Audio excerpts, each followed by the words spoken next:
Aloha, everyone. Welcome to the Human Design in Real Life podcast. My name is Wynd, and I'm going to be your host today, and we're going to have a little bit of story time.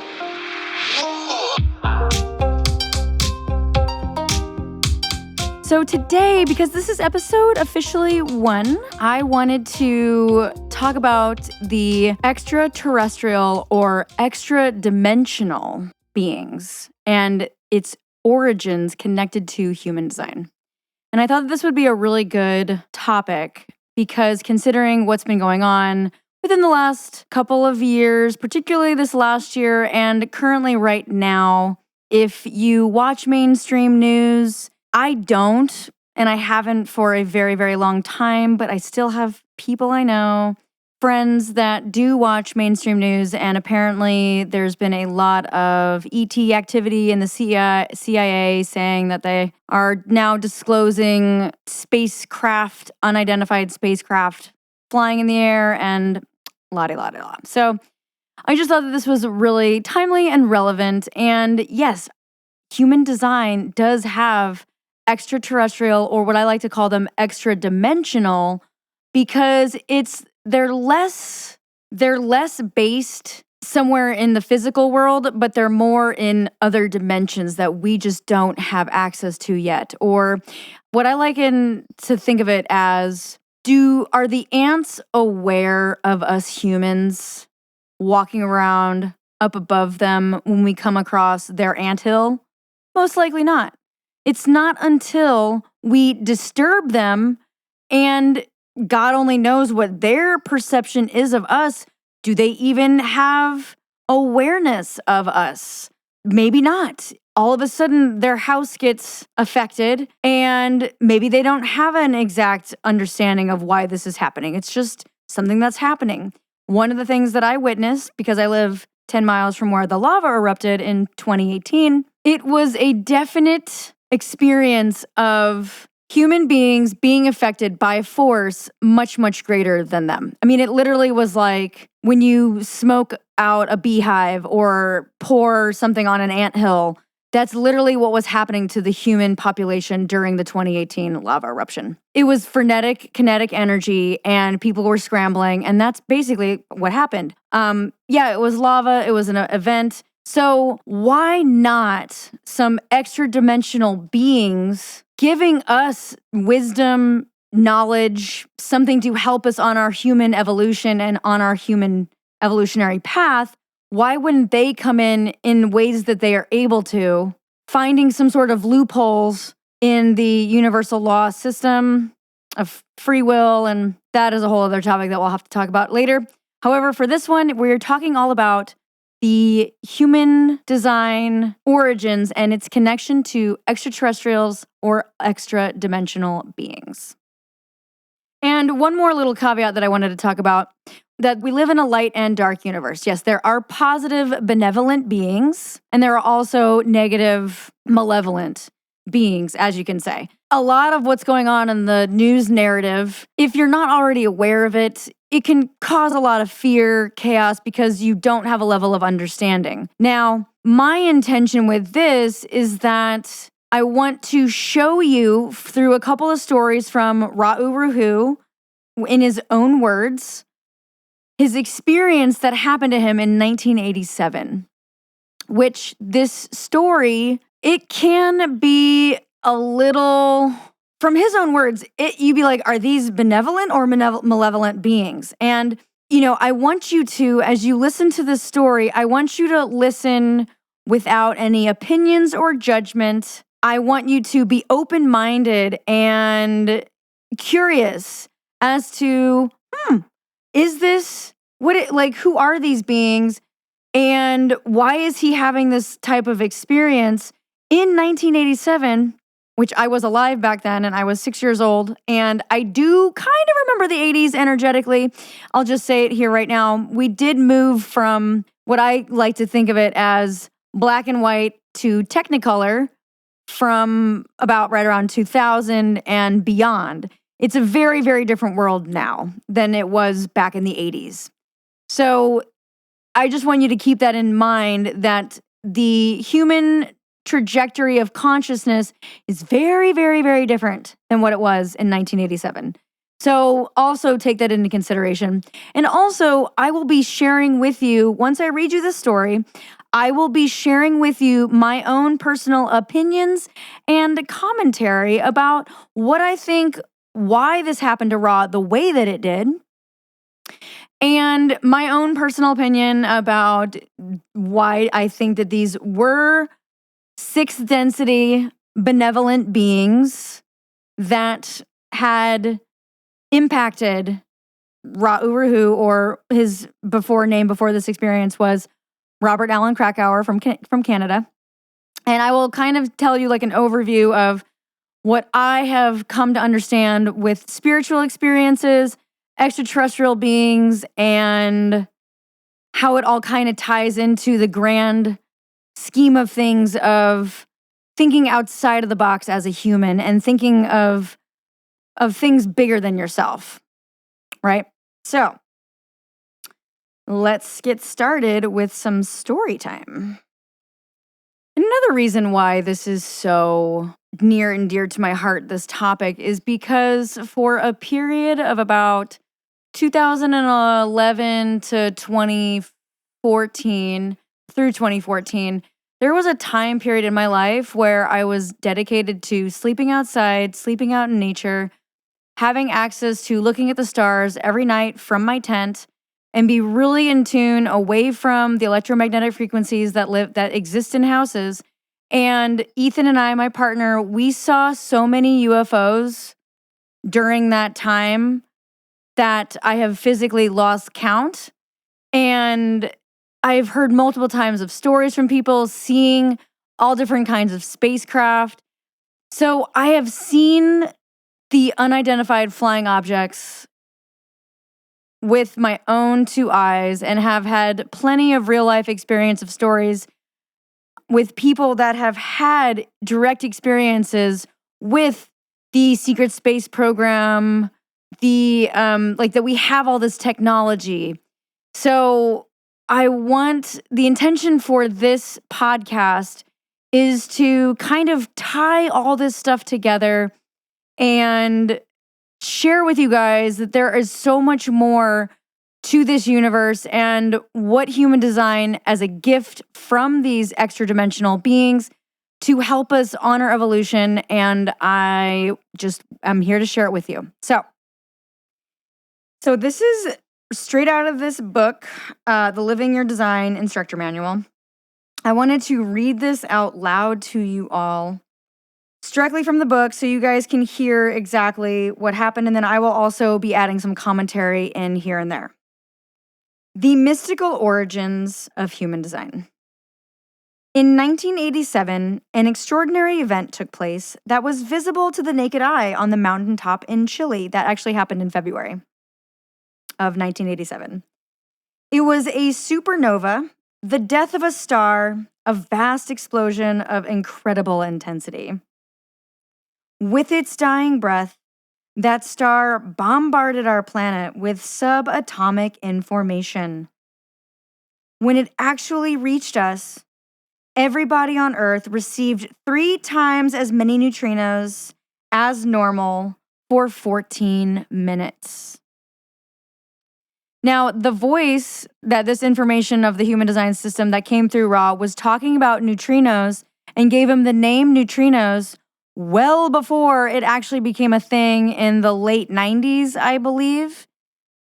I think so. I'd have to double check on that one. But basically, he was given this information significantly way before we actually did have science explain and identify and coin it some terms.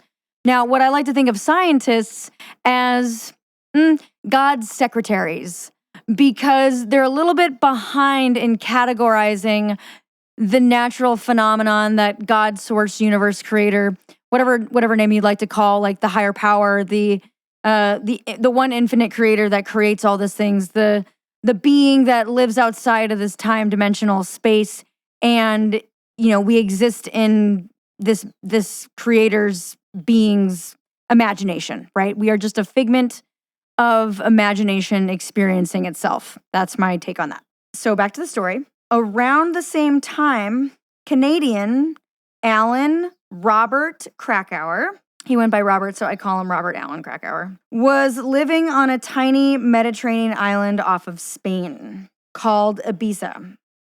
Born of wealthy parents in Montreal, Krakauer had a background in physics, but became an advertising executive, magazine publisher, and media producer.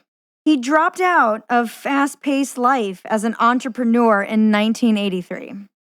It was not until January of 1987 that he was heard from again with a new outlook on life and a new name. Now, this I think is important. This is really important information because his previous background was in marketing and advertising in the 80s. And it was a very fast-paced life. So what I kind of interpret it as is he was already on some sort of like spiritual quests or spiritual seeking. And he was looking for something, and he just kind of ended up at the right place at the right time. And I do believe that it was part of his soul destiny to have this experience. I mean, it's kind of like a contract that he signed up for.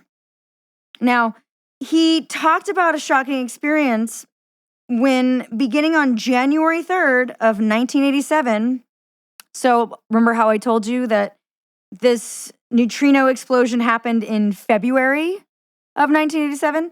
So he was actually getting this voice before. Now, because the speed of light happens, I think what was happening was that we weren't able to see it.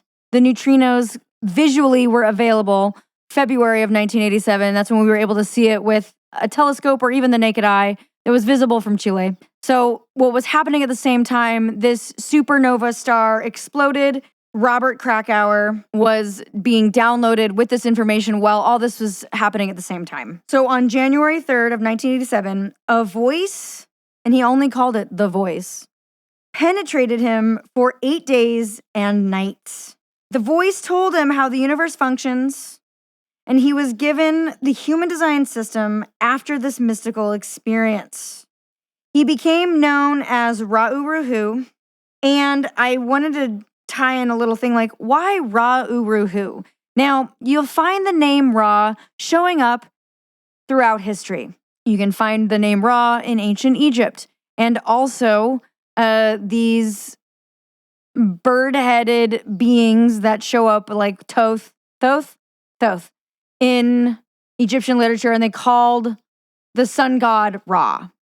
We also have from 1980 the law of one system from a collective entity that called themselves Ra.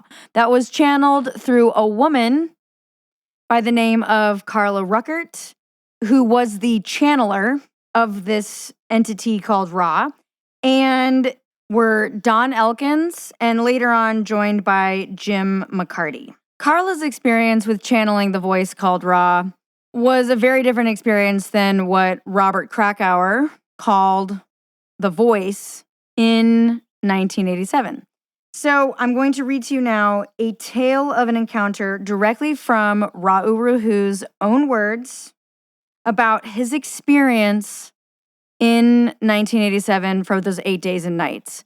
And I want you to just take into consideration with an open mind that the story that I'm about to tell you, and then we're going to talk about, and I'm going to tell you my opinions afterwards. I had a house in Ibiza. It was called Se Cousteau. In the back of the house was an ancient ruina where that original house had once been. It had died about 300 years ago. All that was left was one room. The rest were all broken down walls, but that had one room been fixed, so it could be used as a kind of study or an extra bedroom. I moved into this ruina, into this one room. It had a platform inside, with a desk and a bookshelf, which was full of books and herbs. There was also this one door, which had an ancient old key, one of those huge old iron keys. Now, Ra ends up going and talking about a time in this past where he recalls a time when his daughter was born. So he was drawing a lot in his diaries, and there were symbols in his diaries of his life that contained no words. They had only contained his drawings. On every page, there was a drawing of this key that he then saw in this ruina. He goes on to say, there was a wonderful key that opened up this door. There was also a Dutch couple. They were fascinated by my life process. I was quite notorious by that stage and considered by most people to be dangerous. They were fascinated with me, and they would come once a week and collect me. They would bring me to their house, and they would turn on their tape recorder, and they would just let me talk. I talked about what I was going through in my process. They would give me a nice lunch.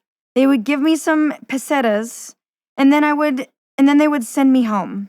It kept me alive, period. Now, what I think about interesting about this passage is that people thought he was dangerous. Now, in 1987, I mean, why did they think he was dangerous? I'm not entirely sure, but it's just an interesting observation for his own personal being. I lived with a dog named Barley at that time. We climbed up the hill, and when we get to the top of the hill, there is a terrace. We go along the terrace, and as we are walking along the way, what is in front of me is this original front door of the house. But the only thing that was there is the archway. The walls and the ceiling were gone. You can look through the archway and you can see the room that the ruina was. The room sat over an old empty well. The well had dried up about 200 years ago. It is why the house was given up. So this room was sitting over a cavern. Inside of the room, there was a butane bottle that had ran a little gas stove and above the platform where I slept. Hanging from a beam, there was a kerosene lantern. This lantern had never been on because it was out of kerosene. I could not afford either to get it kerosene, nor did I even know where to get it some fuel. So I am walking along with Barley along this terrace, and when I get outside of the main entrance to the house, outside of the archway, I already begin to feel uncomfortable. I don't know why, but I feel a tightening in my stomach muscles. I step through the old archway and I realize there is a light underneath my door. This is an ancient Ibiza door. It has this one big iron key. There's only one key. You can't break that lock. It is not the kind of door where you can get in, but it was more than light that disturbed me. Occasionally, I would have a candle, but rarely did I have light. I am an Aries. It is easy for me to go to sleep at 5 o'clock in the afternoon and get up at 4 o'clock in the morning. I was standing there, and there was light under my door, and Barley, who normally goes ahead of me, is behind me. I am very aware of the fact that he is behind me and that he is not interested in all of that. He is not moving. It was the first joke for me because the door was very close to me and I shouted at it. I shouted, "Who is there?" This is my joke. The ruina sits on a hill that goes down into a valley. On the other side, there's a whole ring of hills. So in this night, in the dark, with the strip of light under the door, I hear my own voice echoing through the valley. Who is there? Who is there? Who is there? Who is there? As I got closer to the door, I thought that maybe the English poet who told me that I could live in this ruina, maybe he had made another key and maybe he was there. So I got closer to the door and I shouted at the door, only to once again hear my own echo. So I took this magical key out of my pocket. I can remember putting the key in the keyhole and turning it. And I pushed the door. When I pushed the door open and as I stepped on the threshold, I saw the lantern above my bed. It was lit. There was a flame in the lantern and the lantern was turning clockwise over my bed. At the same moment that I was aware that the lantern was turning, Barley had just come in the door and fell down, like someone had shot him. His whole body collapsed. I entered into something which I don't know how to describe. My whole body seemed to explode. There was a kind of pressure in my head. In the moment of this pressure, I hear this. The way in which we experience things is conditioned through our history and our culture and our background. I spent most of my life being a very arrogant man and somebody who demeaned the intelligence of others. I respected no authority. There was no one who was going to impose his nature, his will, or his thoughts on me. I had never been humiliated in my life, but all of a sudden, there was this dark, hard, cold, male voice, frightening, with a flavor of intelligence that I did not know, and it said to me, "Are you ready to work?" My body exploded. I mean, the water in my body exploded. I had rivulets of water coming off the top of my skull. I had a whole pool of my own water that I was standing in. I was like one of these people that runs a marathon for 25 kilometers and they finally get totally dehydrated and there's no water left in the body. The moment that all the water was out of my body, every single muscle of my body began to cramp. It is hard to describe the intensity of the pain. Pain is a very subjective thing. I have an enormous pain tolerance. In that experience, I have never known anything so painful in my whole life. That is why I call what was happening to me a rape. My body was violated. I was in agony. All of that happened very quickly. All of that perception, the dog, the light, the voice, the water, there was a moment where I assumed that I was about to die. It seemed very clear to me. Somewhere inside of me, I knew that something was ripping me apart. Now, it's this section where I find it really interesting, Ra's perception, that he called it a rape and that he was violated and that he was in agony, because that to me is victim mindset consciousness, that he doesn't remember or recognize that as a soul that he signed up for this contract and he forgot as a human. Now, the reason why I'm pointing this out, and for all of you who aren't fully aware of human design, Uru Hu, Alan Robert Krakauer, he departed and left his physical body March of 2011 from a heart attack. Now, he left this physical earth plane before 2012, and I also thought that was an interesting coincidence. And I've read a lot of Ra's work. I've read a lot of Ra's work, and I respect him as a human, and God bless his soul. I do appreciate him as a soul and as a being, and I do as a soul on the other side of the veil. I do ask for his blessing in getting his message out to the world. However, I do believe, and it is my personal opinion, take it for what it will. This is my opinion. It's part of my human design. I have opinions and I'm going to share them. I do believe that what happened to Ra was he was given this information without the necessary internal spiritual evolvement or development. Now, people can argue or disagree with me. That's fine. But I do believe that this is the reason why he became the person that he was, and he did develop a spiritual ego, which, that's totally fine. I get it. Like, no judgment. It's just like, this is kind of how he became the person he was in this life. Back to the story. Then something very strange happened. There was this sensation.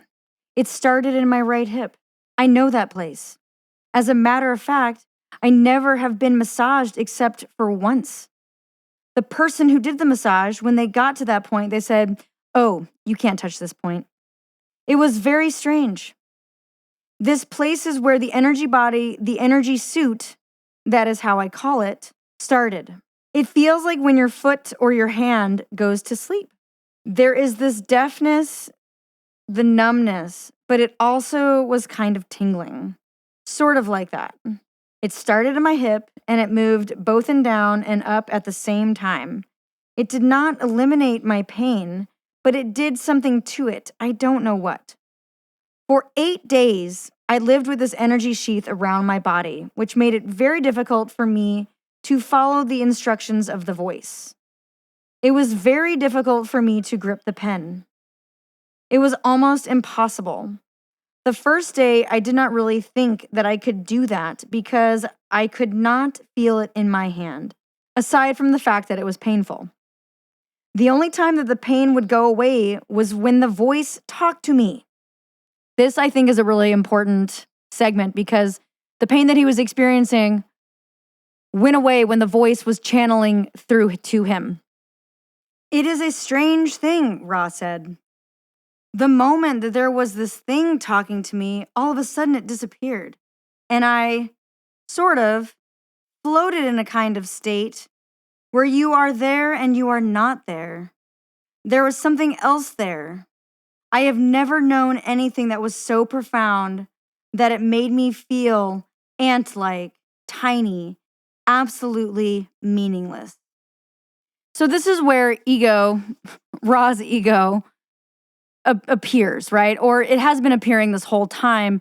But in relation to this experience, it's like the ego, which is necessary on this human plane. You have to have an ego. That's what differentiates us. It makes us individuated. It allows us to not be just one whole entity, but have separation, division, and distinction from each other. Now, the ego cannot live without the spirit, but the ego is the spirit's pet, and the spirit is the master of the ego. So you just have to keep your ego in check. Now, Ra was a ego manifester with splenic ego manifester. His ego. So it does make me question and wonder how much of his design was so designed to be this way. And as a manifester, as a man, splenic ego manifester, how much of this had an effect on his ego being so defined and so prominent?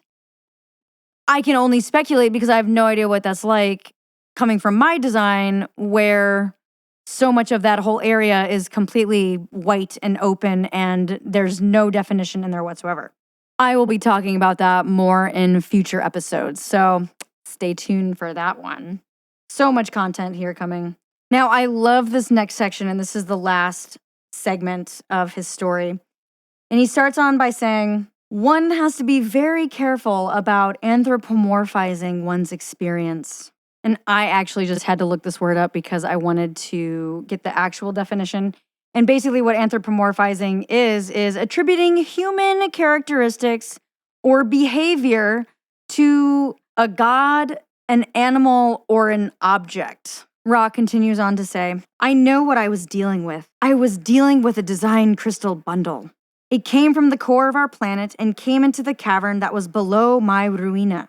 So basically what he's trying to say is all these neutrinos that had been bombarding the planet from the supernova that was hitting the Earth, all these codes, all these light codes that were coming in to the planet, he believes came through the depleted well that was empty and it was just a giant cavern. And so by being in the right place at the right time, he was absorbing all of this information. And the voice he was the conduit. He was the vehicle for the voice to talk to and give him this information. Now, I don't believe in anything. I don't believe in coincidences. I do believe that as a soul, Ra did sign up for this and he had agreed to it before birth.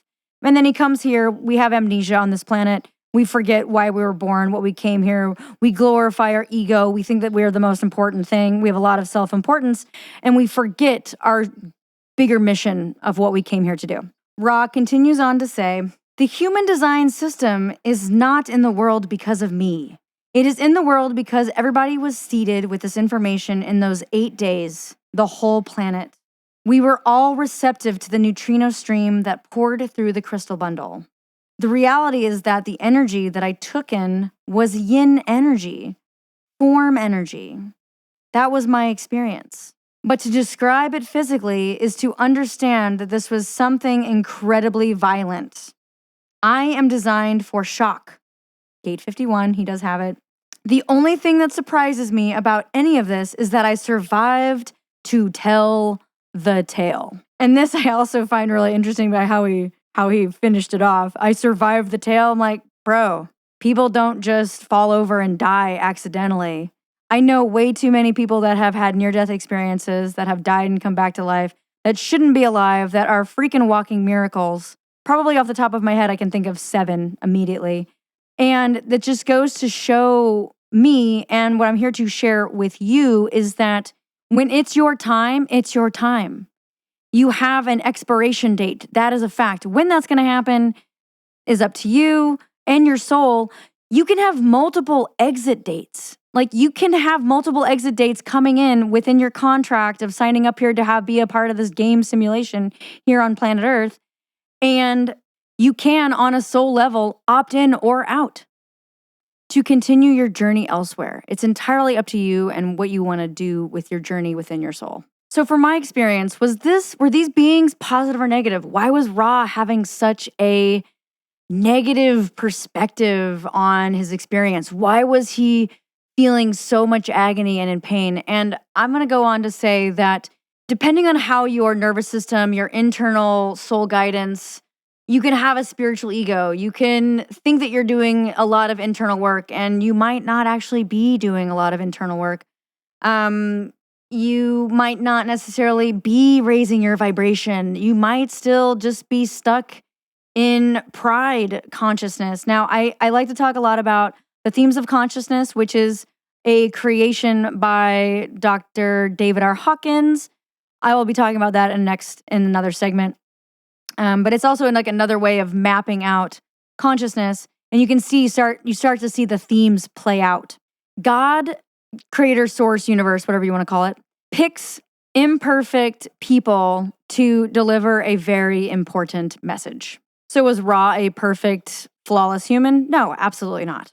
Am I a flawed human? Absolutely. Yeah, sure. Have I been working on myself long enough to see my own pitfalls and do my best to change behaviors and patterns that I know to be detrimental and not create any more karma? Abso-freaking-lutely. Am I constantly looking to better myself so I don't create negative karma and that I keep myself in check? Oh, yeah, heck yeah.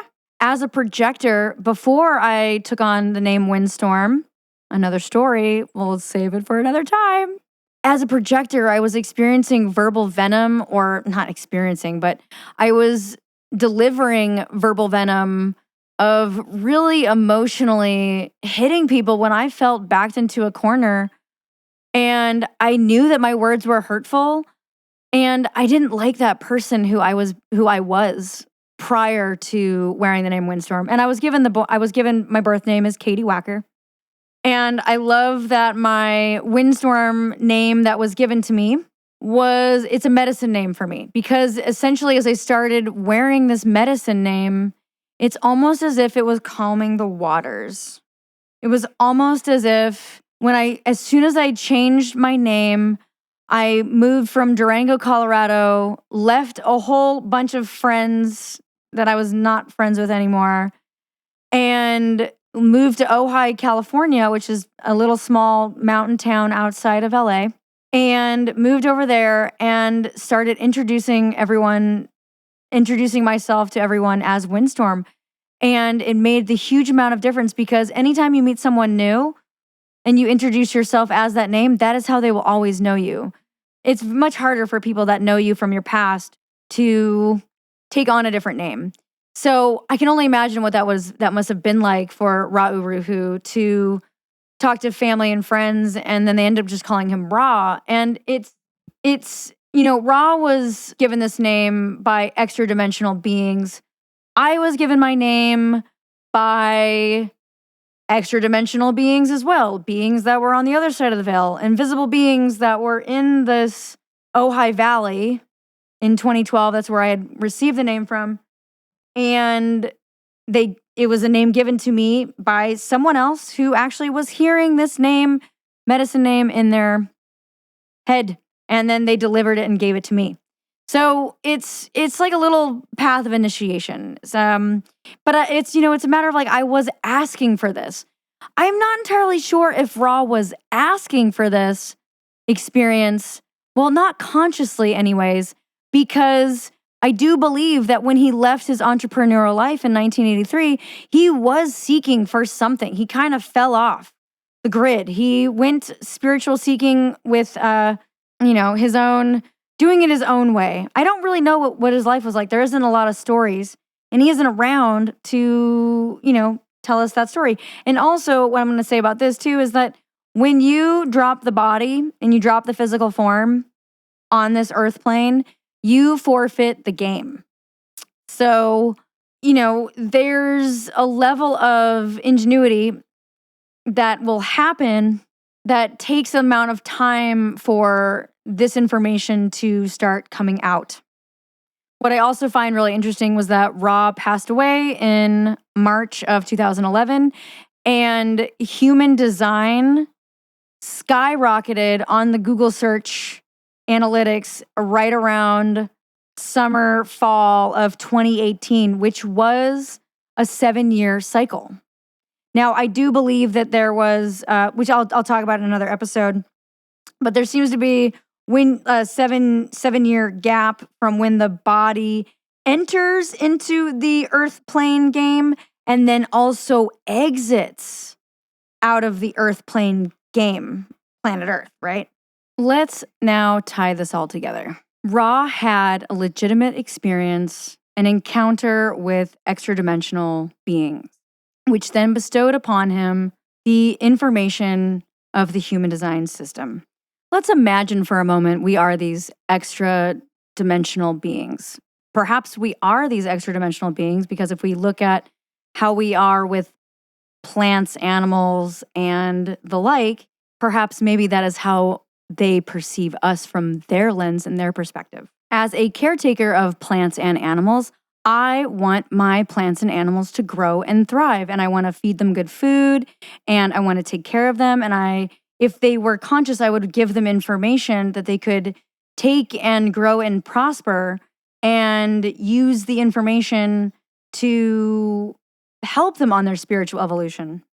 There has rarely been a time where there's an opportunity for spirit and science to blend into a system, and I do believe that the human design system is that synthesis.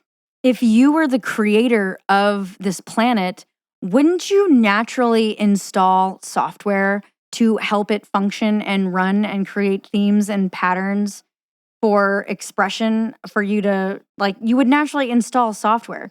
So think about the human design system as living software that the spirit or soul embodies and plays out and gives it a sense of characteristic, a sense of themes, a sense of grooves for the being to experience life. And through certain lenses and perspectives and familiarities of experience, we have the entire human design chart within our body. The things that are colored in are the aspects of ourselves that are very consistent, very familiar, that we innately fall back on, that melds our consciousness to create a perspective and a worldview from the inside out. Was the human design system gifted to us by benevolent or malevolent beings? I personally believe that this system was gifted to us by benevolent beings that do wish for our own best interest. Because at that time, humanity was given this gift of neutrinos, just like Ross said. He was just the one vehicle that this information came through. But we were all affected by these neutrinos that came on in 1987. They came and affected this planet. Also in 1987, there was a harmonic convergence. It was an event, but it was also a astrological configuration that happened. And everyone likes to say that there was a 25-year period from 1987 that reached up to 2012. And from 2012 to 2037, we're in this 50-year window of massive transformation. And from which direction you choose to view within your own internal perspective and your own lens, you will perceive reality from a specific lens, and you will end up in viewing the world from a fear, lower vibrational spectrum, or from a one with courage and higher vibrational spectrum. You might hear something about, first contact. When are we going to have first contact with these extraterrestrials, these extraterrestrial beings. Well, technically, we've already had first contact. We've already had first contact. It has just come in a very different way.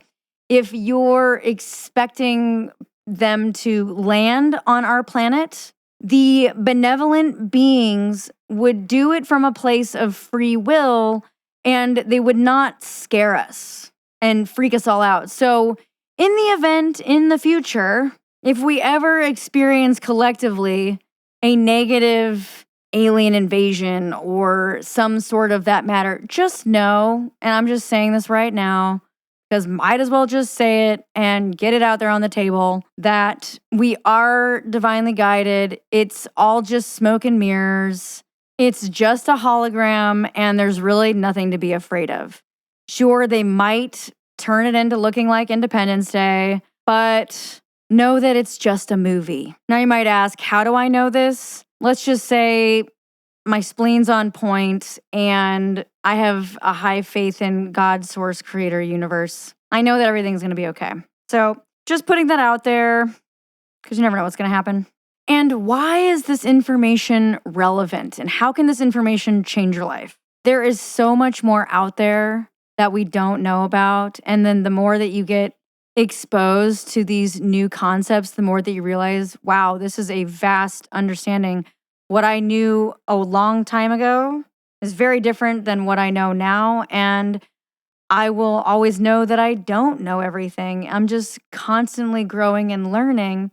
And there's a way for me to understand myself better and understand the archetypes that I am designed with, and knowing and seeing myself in my trajectory with my design, in helping me navigate my future so that I can live in alignment with my soul's purpose and remember what I came here to do and what I came here for. This is what the human design system is designed for. I believe that these extra dimensional beings gave us this system through Ra to help us remember what we came here to do. And then think about this system and this map in my mind. I can think about it in my mind and then be like, yeah, okay, this is what I'm here to do. Yes, this is totally in alignment. Yes, everything that I've done in my past has led me up to this point.